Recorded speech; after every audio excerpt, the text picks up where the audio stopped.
a lot of smoke in there. Just leave it for a minute. Okay. All right, I'm going to leave it for a minute. Why don't you tell us what you're having? Oh my God. So I actually forgot what it's called. It's some kind of sake cocktail, because Ellen, who writes our newsletter, was saying something about sake earlier this week. And she was like, you should do a sake cocktail. And I'm like, bet.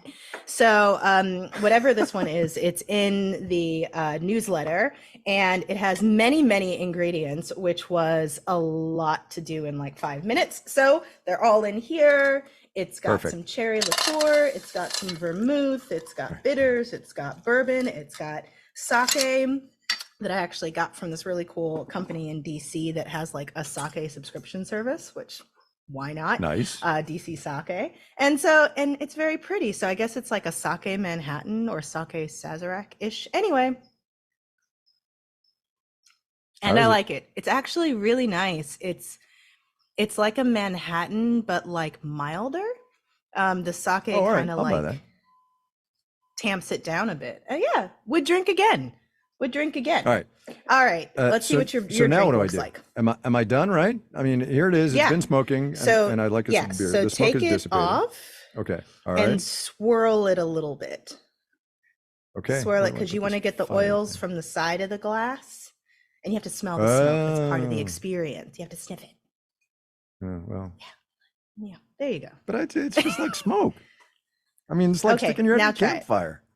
All right. Yes, which I smells get rid of great. that smoke because it's bugging me.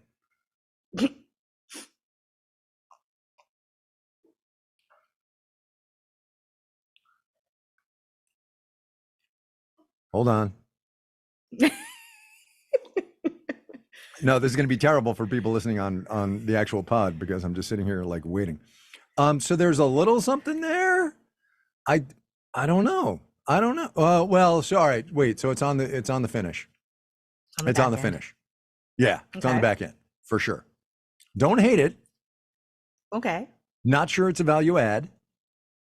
I will have to try it with actual distilled spirits because beer, I'm not sure beer works.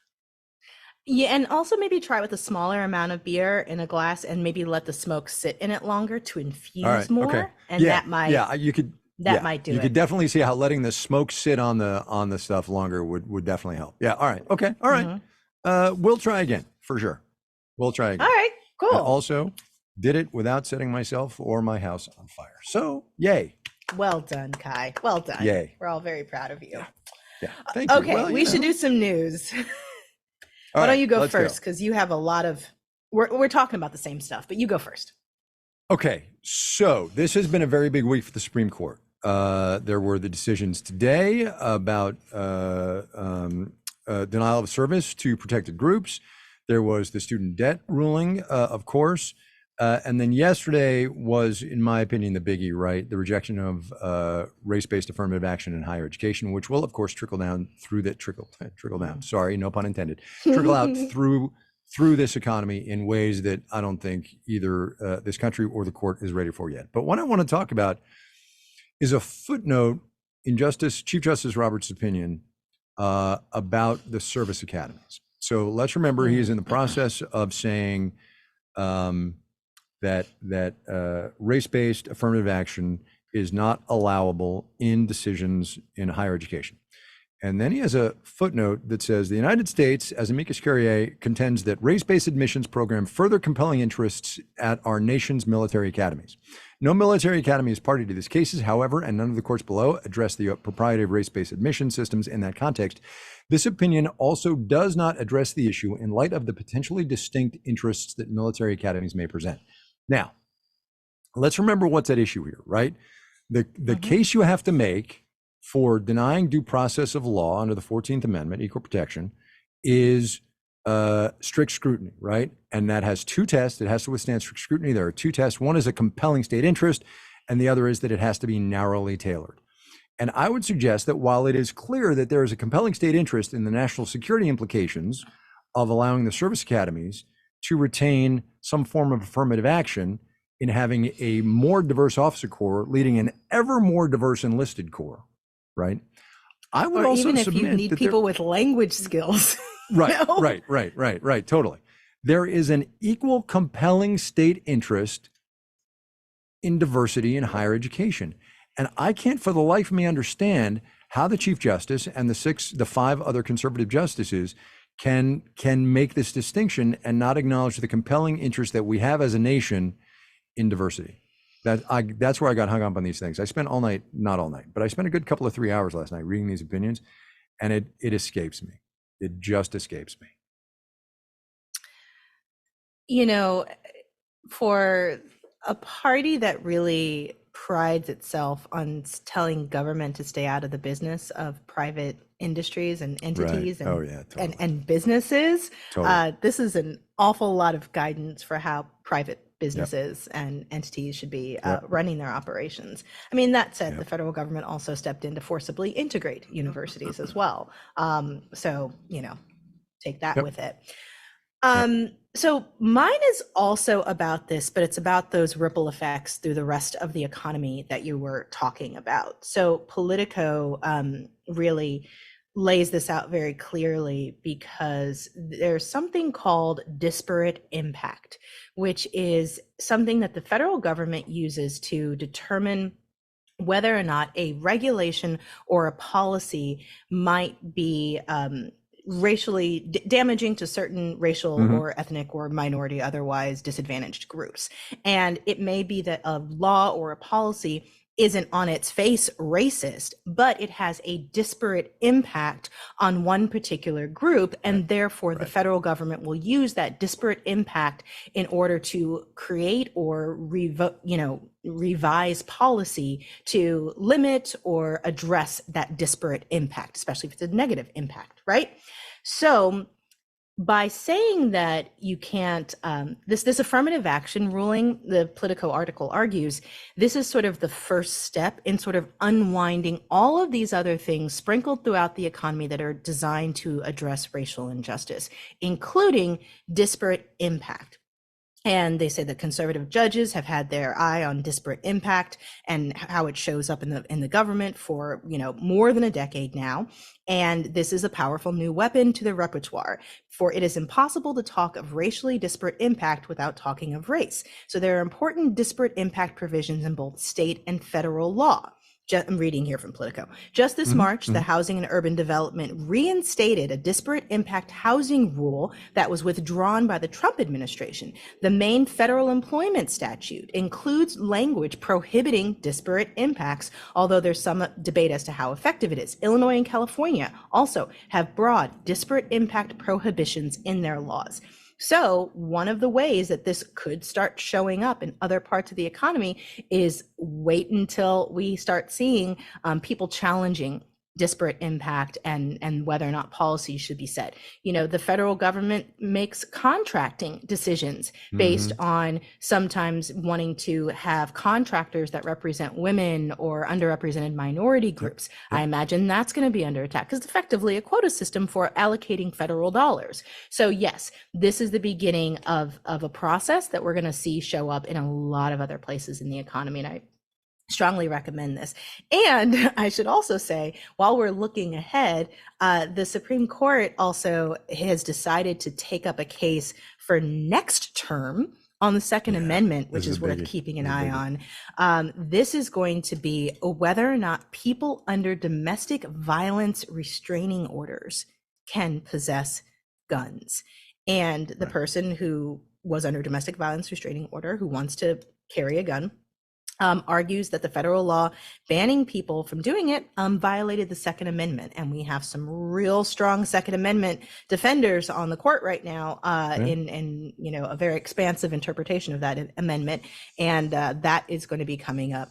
It will be another big, precedent-setting term next year. So buckle in. Yeah, I guess the only other thing I would say about this, and look, this ventures into territory somewhat beyond the scope of this podcast, but so I listen to Pod Save America every now and then, because honestly, they get a little broy for me and they kind of bug me, but every now and then they're kind of on it.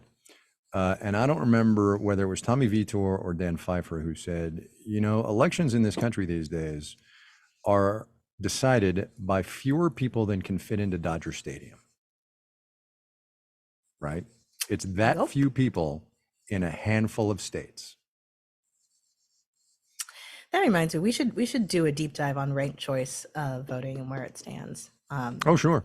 Oh, yeah. Because Yeah. that's one of the policies that seems to actually be picking up some steam. Yeah. Here's another one we should do, honestly, just because this fascinates me no end, and it's way outside our bailiwick, but probably next June we should do it. Textualism versus originalism. Ooh, yes. Right? That's Right? a fascinating topic. Isn't Yes. it? Isn't it? I mean, look, remember the best sitting thing that ever in- happened to me. Go ahead. Sorry. No, I was just going to say, I remember sitting in my like college level constitution class and they were saying, you know, Same, you same. have to stick to, you know, what the original founders intended. And I was like, they intended for me to be enslaved and not own property and for, you know, so I can't really Right. go off of that. So what do you want to do Right. here? Right. Yeah, no, totally. And look, the best thing that never happened to me was getting into law school, right? I applied, got rejected from every law school I ever applied to, but things worked out. But I do find it endlessly fascinating. The study of, as an amateur, the law is totally fascinating. So anyway, let's put that one in the hopper for next June, because there will be more of it, you know? For sure. Yeah. All right, that is it for the news. We are going to take a quick break, and then when we come back, we're going to play a round of this or that.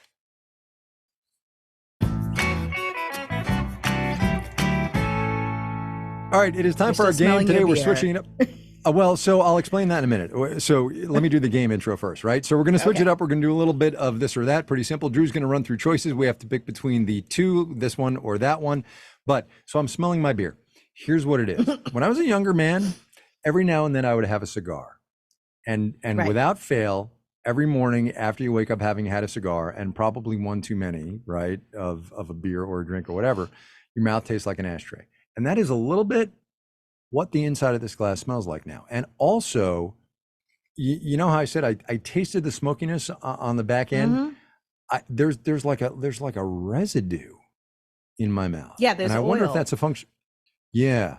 So here's the question: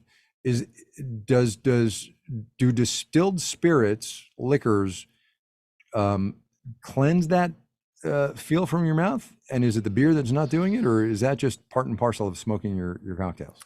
I think that the distilled spirits probably like cut that a little bit Cut more. it a little bit. And a beer, because I was drinking a non-alcoholic beer mixed with pomegranate juice yesterday, actually, because somebody gave me all this non-alcoholic beer. I don't like beer, and so I'm trying to find a way to make it taste like something I would drink.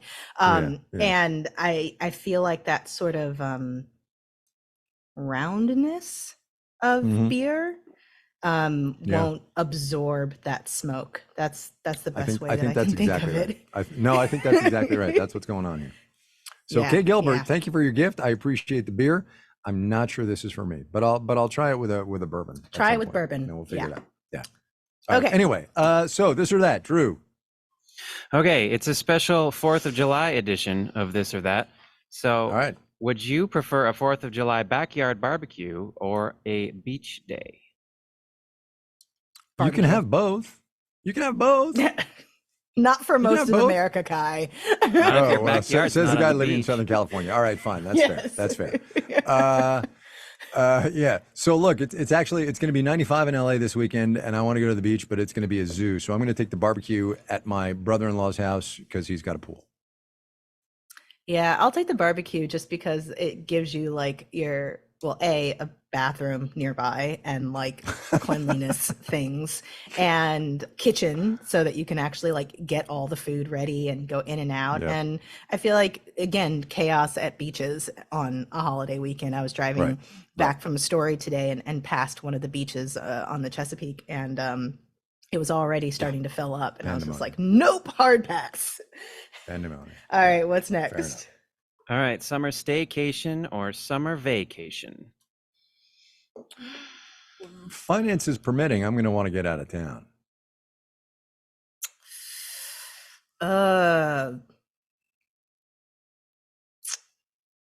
Really? Summer staycation, because, and I talked yesterday about the singles tax. Singles privilege is being able to go on vacation, not dependent on when your kids are out of school.